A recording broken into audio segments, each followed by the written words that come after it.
The phone call lasted less than 2 minutes, but those 120 seconds shattered 38 years of loyalty. I was standing in my kitchen in Charlotte, watching my 7-year-old daughter Emma burn with fever on the couch, when my mother's voice cut through the line like ice. Her words were not just a refusal, they were a sentence, a declaration that I had always been nothing more than a checkbook with a heartbeat. For years, I had been the daughter who never said no. I paid mortgages, covered emergencies, financed vacations I was never invited to. I believed that love was measured in sacrifices, that being needed was the same as being valued. But that afternoon, when I begged for just 3 hours of help, I finally understood the difference between being family and being useful. If you or someone in your family has also experienced this, do not forget to subscribe to the channel, like the video, and tell us in the comments where you are listening to this story from. We will post new stories every day. I pressed my palm against Emma's forehead and felt the heat radiating through her skin like a furnace. 102 degrees. The thermometer beeped again, confirming what I already knew. My daughter was sick, really sick, and I had exactly 45 minutes to figure out what to do before my afternoon shift at the accounting firm started. Outside, the September sun blazed over Charlotte with that suffocating intensity that makes the air shimmer above the asphalt. Inside our small rental house on Maple Street, the air conditioner wheezed and struggled, barely keeping the temperature below 80. Emma lay curled on our worn gray couch. Her dark curls stuck to her damp forehead, her lips cracked and dry. I am Rebecca Turner. I am 38 years old. I am a single mother. I am a senior accountant at Henderson Financial Group. And for the last 12 years, I have also been the primary financial supporter of my parents and my younger brother. That last part is not something I advertise. It is not something I am proud of. Exactly. It is just something that happened. Slowly. Like water wearing down stone. First it was helping with their mortgage after Dad's hours got cut at the factory. Then it was the car payment when Mom's part-time job at the department store ended. Then it was the credit card bills, the medical expenses, the home repairs, the birthday gifts for my brother's kids. Somewhere along the way, I stopped being their daughter and became their safety net. Emma coughed, a harsh, rattling sound that made my chest tighten. I knelt beside the couch and brushed the hair from her face. Her eyes fluttered open, glassy and unfocused. "Mama, my throat hurts," she whispered. "I know, sweetheart. I know." I offered her the glass of water I had been trying to get her to drink for the past hour. She took a tiny sip and winced. I glanced at the clock on the wall. 1:15. My shift started at 2. The firm was in the middle of closing quarterly reports for 3 major clients. And my boss, Martin, had made it clear that everyone needed to be present. No exceptions. We were already short-staffed after 2 people quit last month. I could not afford to lose this job. Not with rent due next week. Not with Emma's school fees coming up. Not with the constant, relentless drain of supporting 2 households on 1 salary. But I also could not leave my daughter alone like this. I picked up my phone and stared at the screen. My thumb hovered over the contact labeled Mom. I had not asked them for help in months, maybe longer. I was always the one offering, the one solving problems, the one writing checks. Surely, just this once, they would understand. Surely they would want to help their granddaughter. I pressed the call button. It rang 3 times before my mother answered. I could hear the television in the background, the familiar drone of her afternoon talk shows. "Rebecca, what is it?" Her tone was not warm, but it was not hostile either. Just neutral, transactional. "Mom, I need a favor." I tried to keep my voice steady, professional, like I was negotiating a business deal and not begging for basic family support. "Emma is really sick. High fever, sore throat. I think it might be strep. I have to work this afternoon, and I cannot find anyone to watch her. Could you or Dad come over for a few hours, just until I get home around 6? Silence. Not the thoughtful kind of silence, where someone is considering your request. The cold kind, the kind that makes your stomach drop. "Rebecca." My mother's voice had changed. Sharper now, annoyed. "Your father and I are not your babysitters. We have our own lives. You chose to have a child on your own. You need to figure this out." The words hit me, like a slap. I actually pulled the phone away from my ear and stared at it. as if the device itself had malfunctioned. "Mom, she is your granddaughter. She is burning up. I just need 3 hours. And I just told you no. We are not sitting around waiting for you to call whenever you have a problem. You are an adult. Handle it." The line went dead. I stood there in my kitchen, phone still pressed to my ear, listening to the dial tone. My hand was shaking, my vision blurred. I set the phone down on the counter very carefully, as if it might explode. Emma coughed again from the living room. I walked to the bathroom, closed the door, and sat on the edge of the tub. I did not cry. I was too shocked to cry. I just sat there, staring at the cracked tile on the floor, replaying the conversation in my head. "We are not your babysitters. You chose to have a child on. Your own. Figure it out." Those words came from the woman whose mortgage I had been paying for 12 years, from the woman whose car I had financed, from the woman whose credit card debt I had cleared 3 times, from the woman who called me whenever she needed money for groceries, for bills, for emergencies that somehow always seemed to involve my younger brother, Daniel. I pulled out my phone again and opened my banking app. I scrolled through the automatic payments. $600 to my parents, mortgage every month. $150 for their car insurance. Another $200 for utilities. Then there were the random transfers. $80 here for Dad's medication. $300 there for Mom's dental work. $500 last month because Daniel needed help with his rent again. I added it up in my head. Roughly $12,000 a year. For 12 years. $144,000. And when I asked for 3 hours of help with their sick granddaughter, I was told to figure it out. Something inside me cracked. Not loudly, not dramatically. Just a quiet, clean break, like a bone snapping in the cold. I stood up, washed my face, and went back to the living room. Emma was dozing fitfully on the couch. I called my boss. "Martin, I am so sorry. My daughter is very ill. I cannot make it in today." He was not happy. He lectured me about responsibility and team commitment. I let him talk. When he finally paused for breath, I said, "I understand.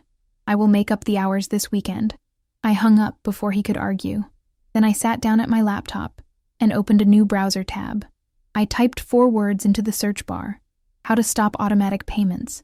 I spent the next 2 hours reading, learning, planning. I pulled up bank statements, loan documents, payment histories.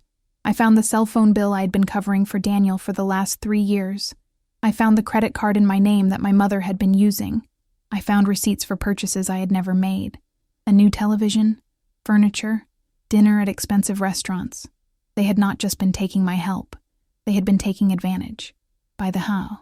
Time Emma woke up, groggy and asking for more water, I had made a decision. I was done being useful. I was going to be free. The fever broke on the 3rd day. Emma's cheeks returned to their normal soft pink, and she started asking for macaroni and cheese instead of just water.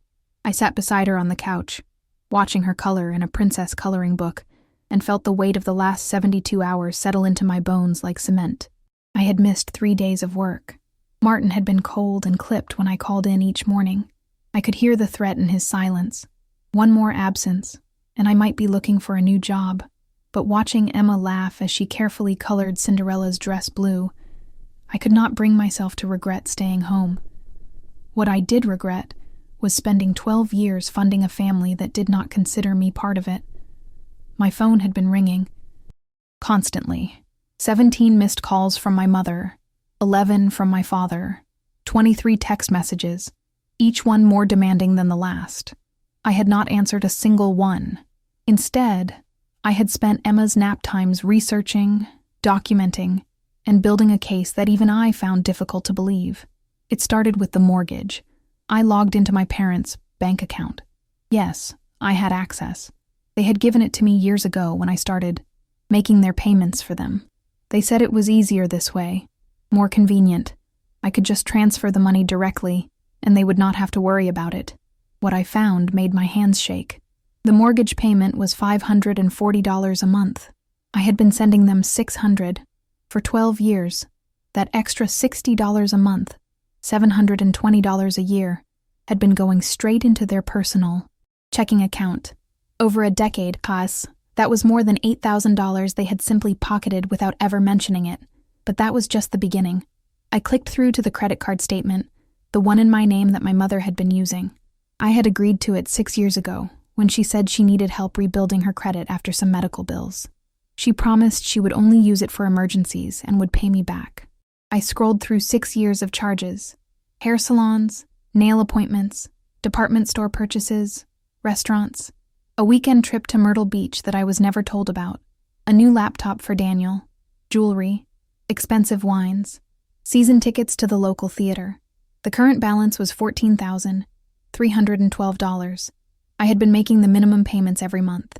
I had been doing this for so long that I had stopped even checking what the charges were for. I just paid the bill and moved on. My chest felt tight. I stood up and walked to the kitchen, poured myself a glass of water, and tried to breathe. This was not helping. This was not family. This was extraction.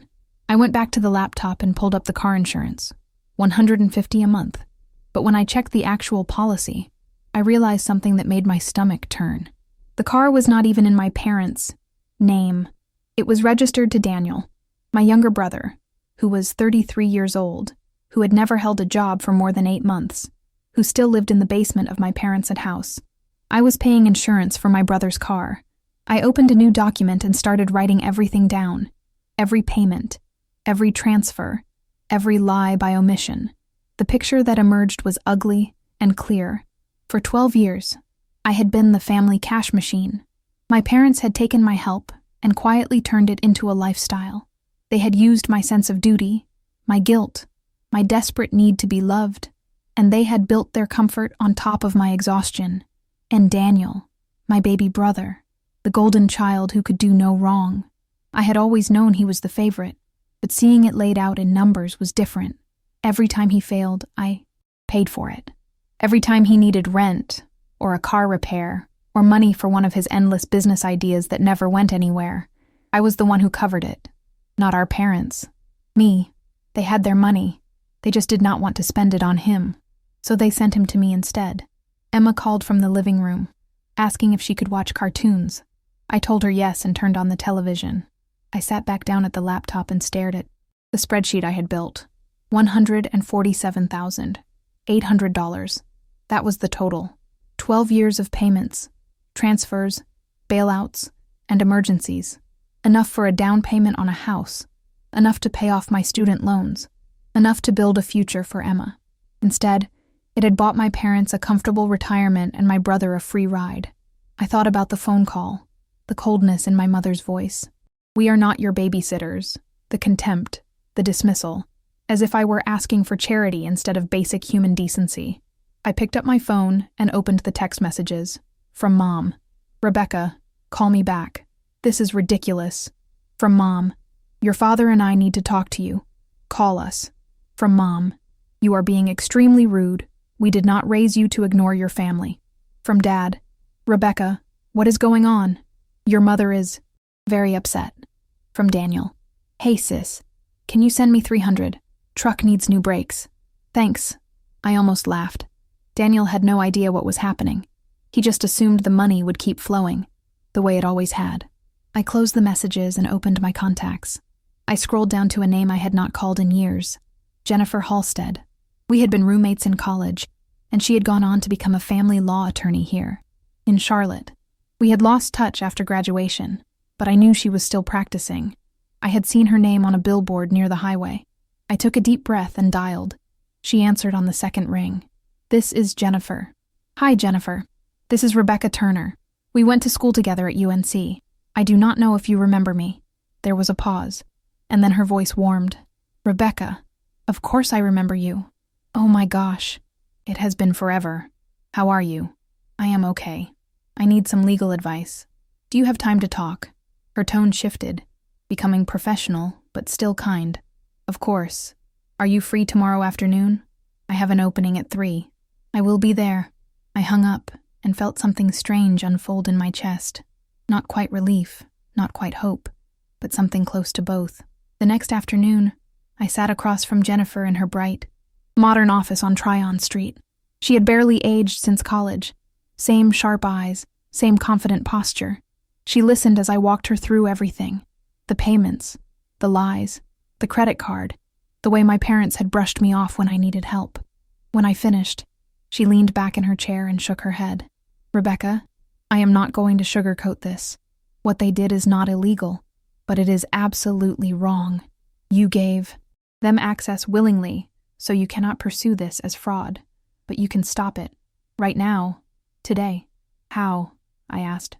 First, you cancel every automatic payment, every single one. Then you remove yourself from any joint accounts. You contact the credit card company and report the card as lost, so they have to issue a new one that only you control. You change your banking passwords. You cut off their access completely. What if, they fight me? What if they try to guilt me into changing my mind? Jennifer gave me a look that was both sympathetic and steely. Then you remind yourself that you do not owe anyone your financial security, not even your parents, especially not parents who treat you like an ATM instead of a daughter. I nodded slowly. What about the money they owe me? Can I get any of it back? She sighed. Probably not, unless you have signed loan agreements or written promises to repay. It is going to be nearly impossible to prove. Legally, gifts are not recoverable, and I am guessing you did not document any of this as loans. No, I did not. Then consider it an expensive lesson. But Rebecca, the good news is that you can stop the bleeding right now. You can take back control, and honestly, that is worth more than any money you will never see again. I left her office with a folder full of instructions and a strange, buzzing clarity in my head. I drove to the bank and closed the joint account. I called the credit card company and reported the card lost. I logged into my banking app and canceled every single automatic payment to my parents. It took less than an hour to dismantle 12 years of financial entanglement. When I got home, Emma was coloring at the kitchen table. She looked up and smiled at me, her fever long gone, her eyes bright and clear. Mama, look, I drew you. She held up a picture of two stick figures holding hands. One tall, one small, both smiling. I sat down beside her and pulled her into a hug. She smelled like strawberry shampoo and crayons. I love it, baby. I love it so much. That night, after I tucked Emma into bed, I sat on the couch and waited. I knew it was coming. I knew the moment. The mortgage payment did not go through. The moment the car insurance lapsed. The moment my mother tried to use that credit card and it was declined. They would call. The phone rang at 8:47. I let it ring, and ring, and ring. Then I turned off my phone, poured myself a glass of wine, and sat in the silence of my own home, finally free. A pause in the story to ask you, are you enjoying this story so far? Do not forget to like the video and subscribe to the channel. We will post new stories every day. Thank you. Let us continue. The first sign that reality was setting in came 4 days later. I was at work, finally back after Emma's recovery, when my phone started vibrating on my desk. I glanced down and saw my father's name flashing on the screen. I declined the call and went back to reviewing the quarterly spreadsheets in front of me. 2 minutes later, he called again. Declined. Then my mother. Declined. Then Daniel. Declined. By lunchtime, I had 17 missed calls. Martin walked past my cubicle and paused. Everything okay, Rebecca? Your phone has been going off all morning. Family emergency, I said, without looking up.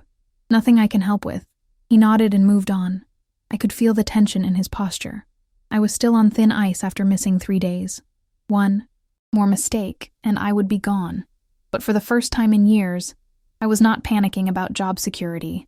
I was angry, deeply, coldly angry. That anger felt clean, clarifying. At 12:30, I took my lunch break and walked to the small park across from the office building. I sat on a bench under a massive oak tree, unwrapped my turkey sandwich, and finally listened to the voicemails. The first one was from my father. His voice was tight, controlled, but I could hear the strain underneath. Rebecca, we need to talk. The mortgage payment did not go through. The bank called us this morning. I do not know what happened, but you need to fix this. Call me back. The second was from my mother. She was less controlled. Rebecca Ann Turner, you pick up this phone right now. I do not know what kind of game you are playing, but this is not funny. Your father is having chest pains from the stress. Call me back immediately. I deleted it and moved to the next one. Daniel. His tone was confused, almost innocent. Hey sis, my insurance got canceled. The company said the payment bounced. Can you check on that? Also, still need that $300 for the truck. Let me know. Thanks. I deleted that one too. There were 14 more, each one escalating. My mother's voice growing sharper. My father's growing weaker. Daniel finally catching on that something was wrong and leaving a message that was half anger, half pleading.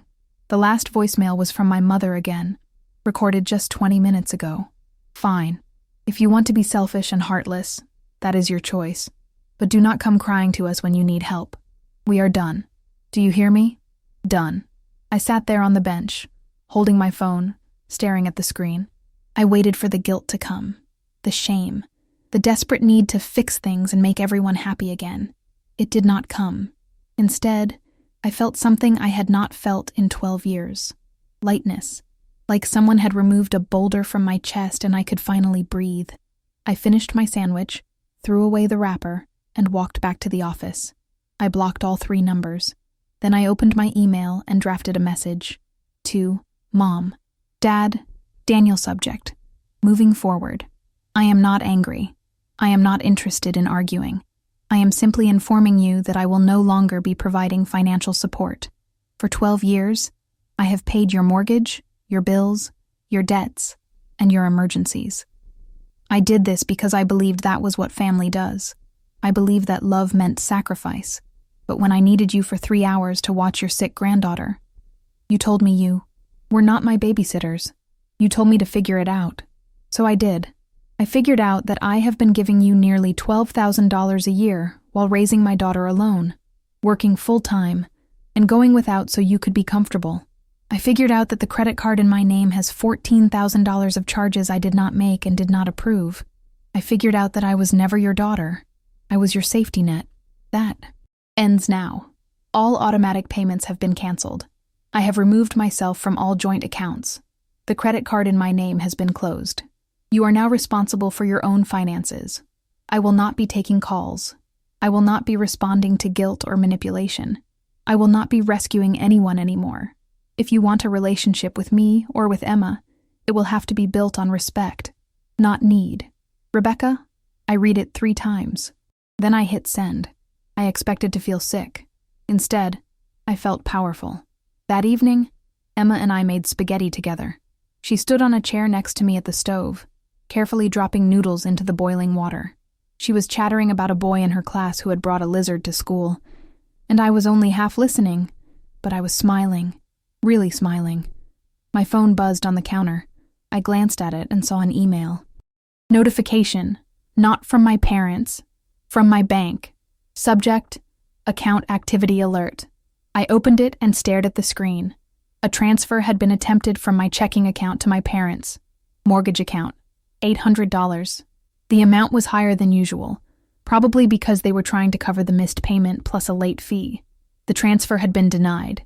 Insufficient permissions. They were still trying. I set the phone down and went back to stirring the sauce. Emma hummed beside me, completely unaware of the silent war happening in the background. Over the next 2 weeks, the attempts continued. They tried to access the old joint account. Denied. They tried to use the credit card. Declined. My mother showed up at my work. I was coming out of a meeting when I saw her standing in the lobby, arms crossed, face set in that expression I knew so. Well, the one that said I was being unreasonable, and she was the victim. I walked straight past her toward the elevator. Rebecca, do not you dare walk away from me. I turned. We were standing in the middle of the office lobby, surrounded by colleagues and clients. I kept my voice low and even. You need to leave. This is my workplace. Your workplace. She laughed bitterly. You have always thought you were so much better than Asa, have you not? So educated, so responsible. Meanwhile, your father and I are about to lose our house because you decided to have a tantrum. Something inside me snapped. Not into anger, into clarity. No, Mom. You are about to lose your house because you spent 12 years spending my money instead of managing your own. That is not my problem anymore. We are your parents. You owe us. I owe you nothing. Her face went white, then red. You are going to regret this. When you need us. When that little girl of yours needs grandparents. Do not come begging. I asked you to be her grandparent 2 weeks ago. You said no. So now you do not get to use her as leverage. I turned and walked into the elevator. The doors closed on her stunned face. My hands were shaking, but I felt exhilarated. I had just done something I had never done in my entire life. I had stood up to her, in public, without apologizing, without backing down. That night, I got a text from a number I did not recognize. This is Daniel. Mom is crying. Dad is not eating. You are tearing this family apart. I hope you are happy. I stared at the message for a long time. Then I typed a response. I paid for your car insurance for 6 years. I paid your rent 4 times. I gave you thousands of dollars for business. Ideas that went nowhere. I was the one holding this family together while you lived off my paycheck. If the family is falling apart now, it is because I stopped being the foundation. Maybe you should try being one instead. I hit send and blocked the number. Emma came into the kitchen, dragging her stuffed rabbit. Mama, can we have ice cream? I looked at her. My daughter. The reason I woke up every morning. The reason I worked so hard. The reason I had finally stopped letting people use me. Yes, baby. We can have ice cream. We sat on the couch together, sharing a pint of chocolate chip, watching a cartoon about talking dogs. She leaned against me, sticky and happy, and I wrapped my arm around her small shoulders. For the first time in 12 years, I was not worried about bills I did not owe. I was not calculating how much I could send without, shorting my own rent. I was not bracing for the next emergency call. I was just here, present, free. 2 days later, I got a letter in the mail. It was from a law firm in Charlotte. My heart sank. I opened it carefully, expecting some kind of legal threat. Instead, it was a cease and desist letter, not against me, against my parents. I read it twice before I understood. Jennifer, my attorney friend, had sent it on my behalf. It stated clearly that any further attempts to access my accounts, any harassment at my workplace, or any contact that could be considered threatening would result in legal action. She had done this without me asking. She had protected me. I called her immediately. Jennifer, I just got the letter. I did not ask you to do this. I know. I did it anyway. Rebecca, what your mother did at your office was harassment. And those texts from your brother were bordering on threatening. I wanted to make it clear that you have legal backing if they push this any further. My throat tightened. Thank you. I do not know how to repay you. You do not owe me anything. Just promise me you will not back down. You are doing the right thing. I have seen cases like this before. Families who treat one person like a bank and then act shocked when that person finally closes the account. You are not the villain here, Rebecca. Remember that. I hung up and sat in my quiet kitchen, staring at the letter. For so long, I had believed that being a good daughter meant never saying no. It meant sacrifice without limits. It meant funding their lives at the expense of my own. But I had been wrong. Being a good daughter meant having boundaries. It meant teaching my own daughter, by example, that love does not mean letting. People drain you dry. That night, I slept better than I had in years, but I knew this was not over. Not yet, because the thing about people who have always gotten what they want is that they do not give up easily. They were going to push back, hard. And when they did, I was going to be ready. 3 weeks after I cut off the money, the silence finally broke in a way I had not anticipated. I was picking Emma up from school on a Thursday afternoon when my phone rang. The number was unfamiliar, but it had a Charlotte area code. Against my better judgment, I answered. Rebecca Turner speaking. Ms. Turner, this is Carol Henderson from Henderson Financial Group. I need you to come to the office immediately. There is a situation that requires your attention. My stomach dropped. Carol was the HR director. She never called employees directly unless something was, seriously wrong. Is this about my work performance? Please just come in. We will discuss it when you arrive. The line went dead. I looked at Emma in the rearview mirror. She was humming to herself, swinging her legs, completely oblivious to the panic rising in my chest. I could not bring her to the office. Not for whatever this was. I called my neighbor, Mrs. Patterson, an older woman who had watched Emma a few times before. Can you take Emma for an hour? I have an emergency at work. Of course, dear. Bring her right over. 20 minutes later, I was sitting in a conference room at Henderson Financial, facing Carol Henderson and my boss, Martin. Both of them looked uncomfortable. That was never a good sign. Carol folded her hands on the table. "Rebecca, we received a call this morning from someone claiming to be your mother. She made some very serious allegations about your conduct." My blood went cold. "What kind of allegations?" Martin cleared his throat. "She claimed that you have been embezzling funds from the company. She said you have been falsifying expense reports and transferring money to personal accounts. She also said you have been unstable lately, missing work, behaving erratically." I stared at them, stunned into silence. My mother had called my employer and accused me of crimes I had not committed. She was trying to get me fired.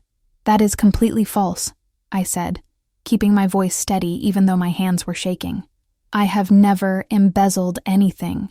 Every expense report I have filed has been accurate and approved. This is retaliation because I stopped giving her money." Carol's expression softened slightly. "We suspected as much. We pulled all of your records, your expense. Reports are clean. Your client accounts are balanced. There is no evidence of any wrongdoing." Relief flooded through me, but it was short-lived. Martin leaned forward. "However, Rebecca, this is a serious situation. Your personal issues are now affecting the company's reputation. We had to spend half the morning investigating these claims. That is time and resources we cannot afford to waste." "I understand. I am so sorry this happened. I had no idea she would do something like this." Carol sighed. "We are not taking any disciplinary action against you, but we need you to handle your family situation. If she calls again, we will have no choice but to involve the police and possibly reconsider your position here." The threat was clear. One more incident, and I was out. I left the office feeling nauseous. My mother had not just crossed a line. She had tried to destroy my livelihood. She had tried to take away the one thing that allowed me to provide for Emma, and she had done it out of spite, because I had dared to say no. I drove to Mrs. Patterson's house and picked up Emma. She ran to me, excited about the cookies they had baked together. I hugged her tightly, breathing in the scent of her hair, trying to calm the rage that was building inside me. When we got home, I put Emma in front of the television with her coloring books and went to my bedroom. I locked the door and called Jennifer. She called my work. She accused me of embezzling. Jennifer. She tried to get me fired. There was a long pause. When Jennifer spoke, her voice was ice. "That is defamation. That is legally actionable. Rebecca, I need you to document everything. Write down exactly what was said in that meeting. Get a written statement from your HR department if possible. We are going to stop this." "How?" "By making it very clear that if she continues, she will face legal consequences. I am drafting a formal cease and desist letter right now. This one will not be a courtesy. This one will outline every legal avenue we can pursue if she contacts you, your employer, or anyone else in your life again." "Will that actually stop her?" Jennifer's laugh was bitter. "People like your mother stop when they realize they are not in control anymore. Right now, she thinks she can bully you back into submission. We are going to show her she cannot." I hung up and sat on my bed, staring at the wall. I had known my parents were selfish. I had known they took advantage of me, but I had not realized how far they would go to maintain that control. This was not about money anymore. This was about power. That night, after Emma was asleep, I did something I had been avoiding. I opened my laptop and searched for my parents. Names online. I wanted to see if there was anything public, anything that might give me leverage or understanding. What I found made everything worse. There were photographs on my mother's social media page. Recent photographs. From the last 6 months. Pictures of her and my father at expensive restaurants.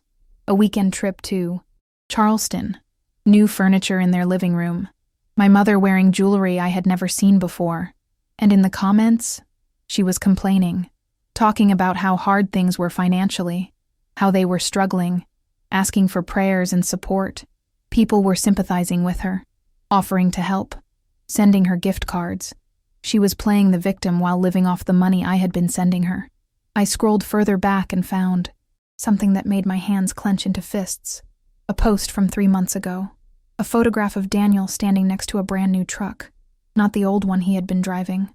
A new one. Shiny red paint. Custom wheels. The caption read, So proud of my son for working hard and getting himself this beautiful truck. He is such a go-getter. I clicked on Daniel's profile. He had posted the same photo with a different caption. Finally, got my dream truck. Thanks to family for the help. Thanks to family. Not thanks to Rebecca, who had been paying his insurance and giving him money every time he asked. Just family. As if it had been a collective effort. As if our parents had contributed anything other than encouragement. I felt something ugly twist in my chest. They had been using me, yes, but they had also been erasing me, taking credit for my sacrifices, pretending that they were the generous ones while I was just the background support.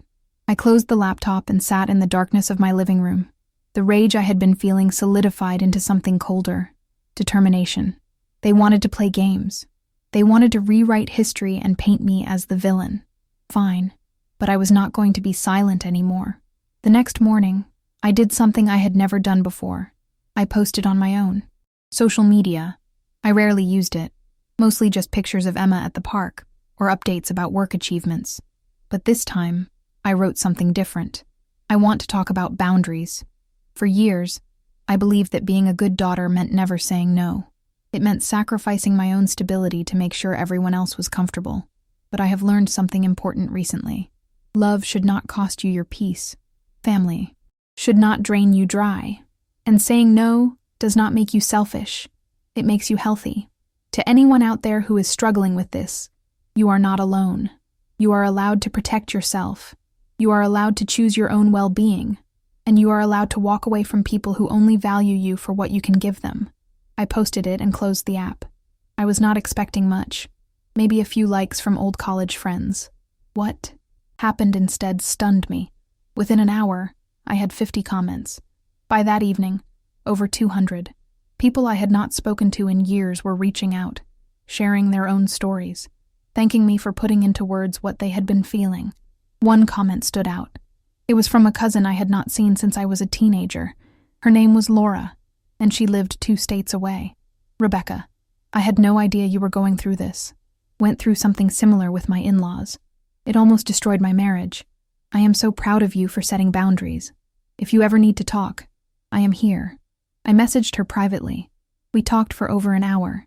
She told me about her own experience, how she had been funding her husband's parents for years before finally cutting them off, how they had retaliated by spreading lies about her in the family, how she had lost relationships because of it.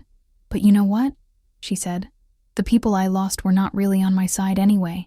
The ones who stayed, the ones who understood, those are the relationships that matter.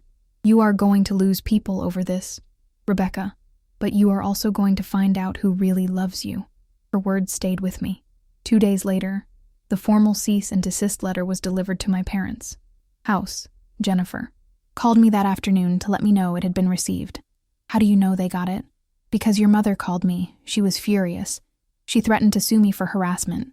I told her that if she wanted to pursue legal action, I would be happy to countersue for defamation and provide evidence of her attempt to sabotage your employment. She hung up. I felt a grim satisfaction. Do you think that will be the end of it? Jennifer was quiet for a moment. Honestly. No. People like this do not stop until they face real consequences. The letter will slow her down, but it will not stop her. You need to be prepared for an escalation. What kind of escalation? I do not know. But whatever it is, document everything. Save every message, every email, every voicemail. If she shows up at your house, call the police. Do not engage. Do not argue. Just protect yourself and Emma. That night, I could not sleep. I lay in bed, staring at the ceiling, waiting for the next move. I knew it was coming. I could feel it the way you feel a storm building on the horizon. And I was right. The escalation came exactly 1 week later, and it came in a way I had never imagined. A pause in the story to remind you to like the video, subscribe to the channel, and tell us in the comments where you are. Listening to this story from We will post new stories every day. Thank you. Let us continue. I was making breakfast when the doorbell rang. It was Saturday morning, and Emma was still asleep upstairs. I glanced at the clock. 7:15. Too early for visitors. I walked to the door and looked through the peephole.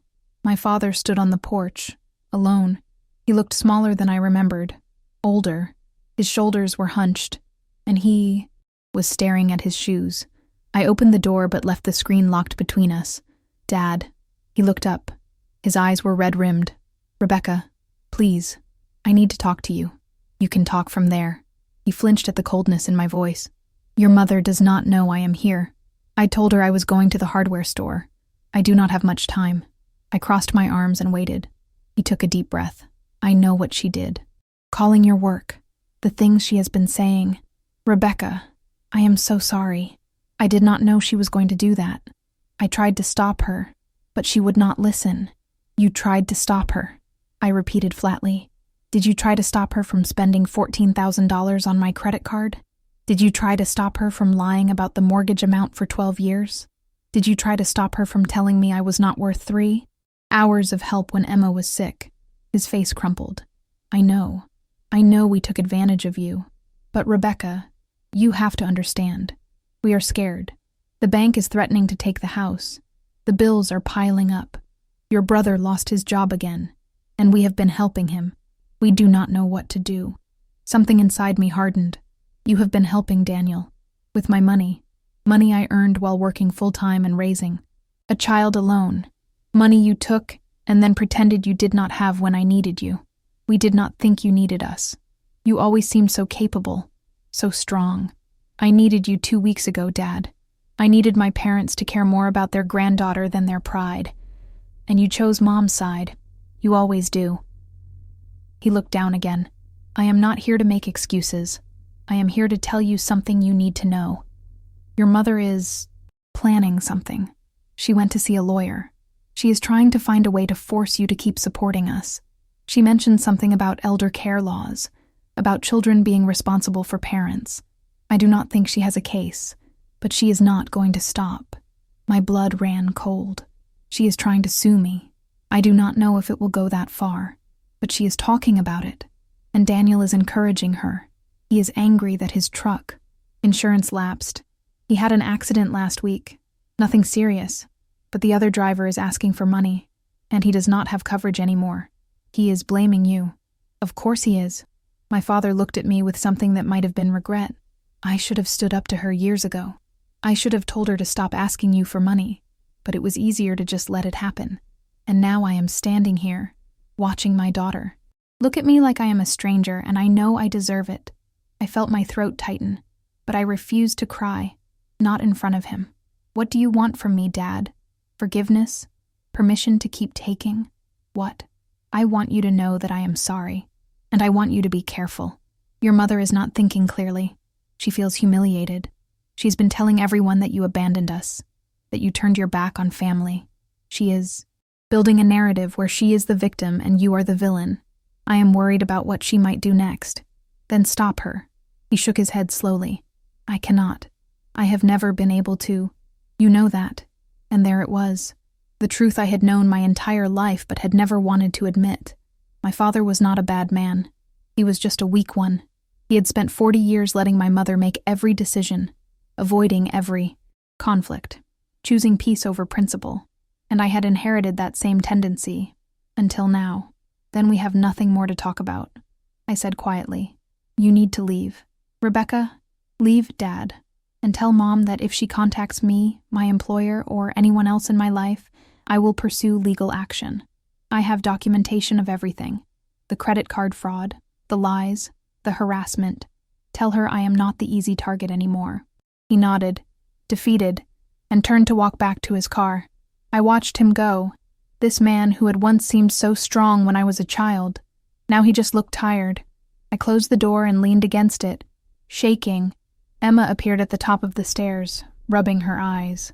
Mama, who was that? Nobody, sweetheart. Just someone who got the wrong house. She accepted this without question and came downstairs for breakfast. I made her pancakes and watched her eat, chattering about a play date she had next week. She was so innocent, so untouched by the ugliness that had been unfolding around her. I was going to keep it that way. That afternoon, I called Jennifer and told her everything my father had said. She is grasping at straws, Jennifer said. There are filial responsibility laws in some states, but North Carolina is not one of them. She has no legal standing to force you to support them. The lawyer she consulted probably told her the same thing. But Rebecca, if she is this desperate, she might try something else. Like what? I do not know. But people who feel cornered do unpredictable things. Just stay vigilant. The next move came 3 days later, and it was not from my mother. It was from Daniel. He showed up at Emma's school. The principal called me at work. Miss Turner, there was an incident today. A man claiming to be Emma's uncle tried to pick her up from school. He said there was a family emergency and that you had sent him.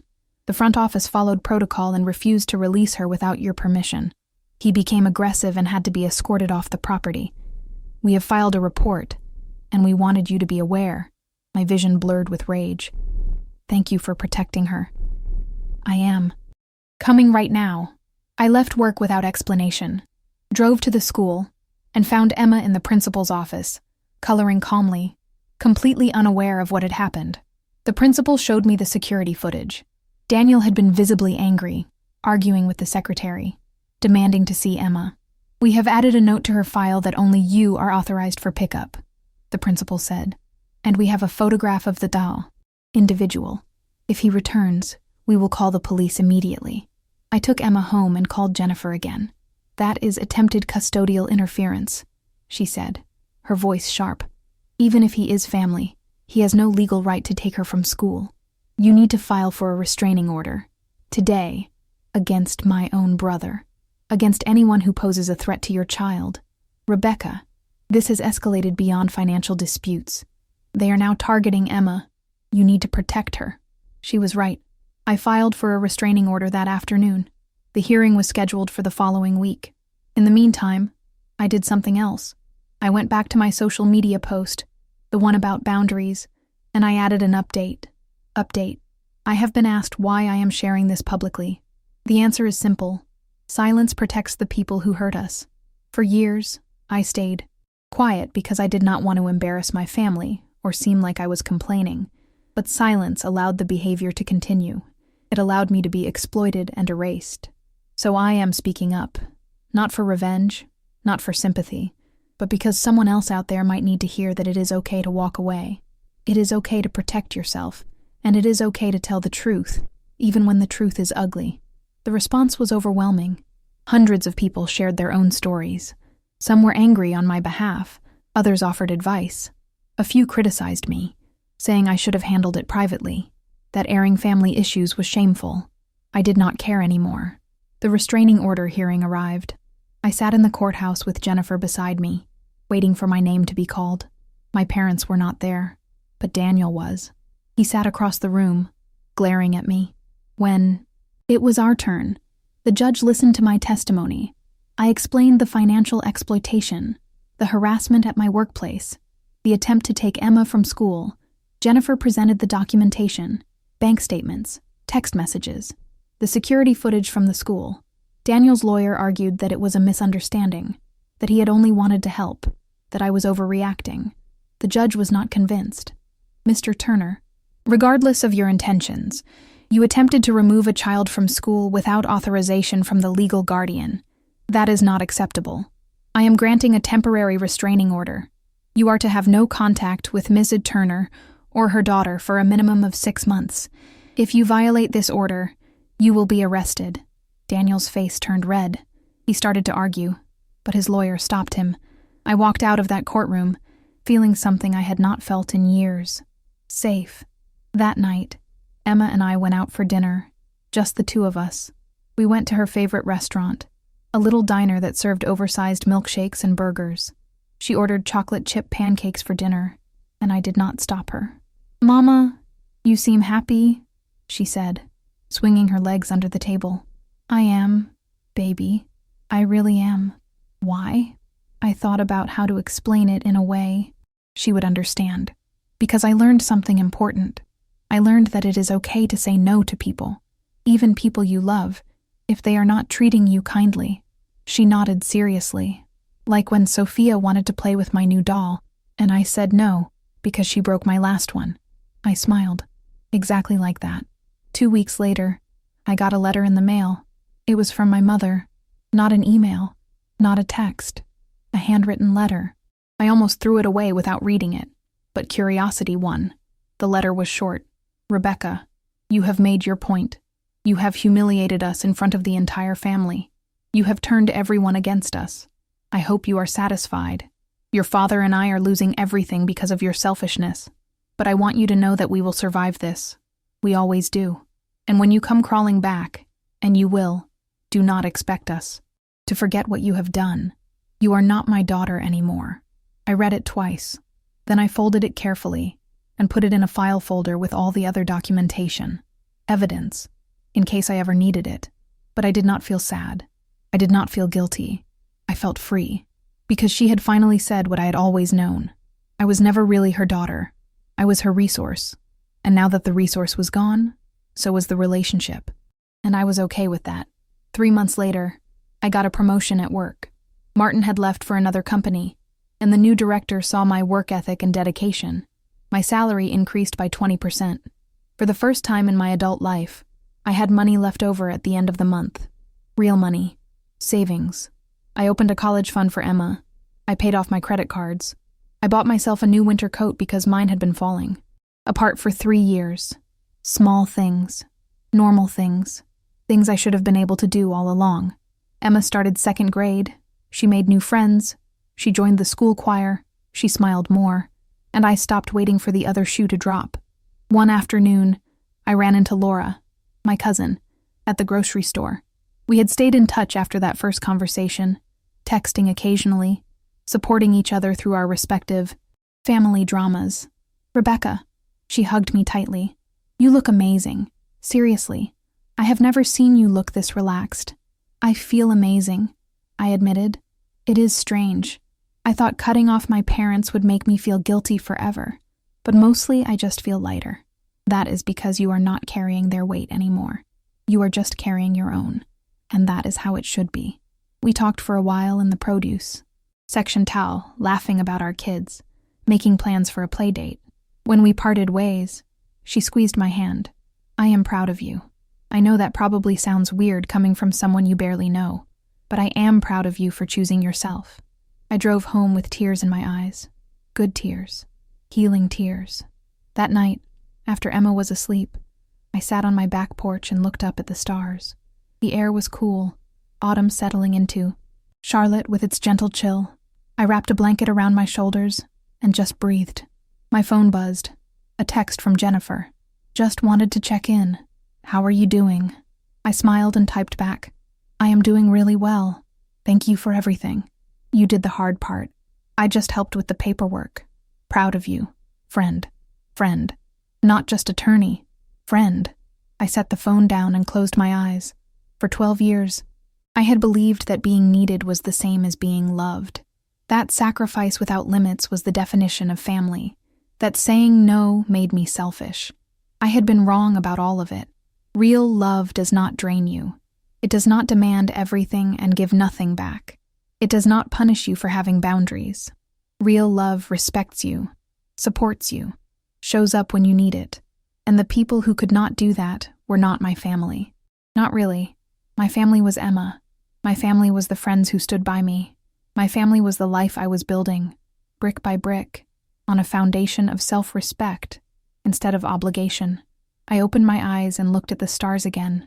I was free, and I was never going back.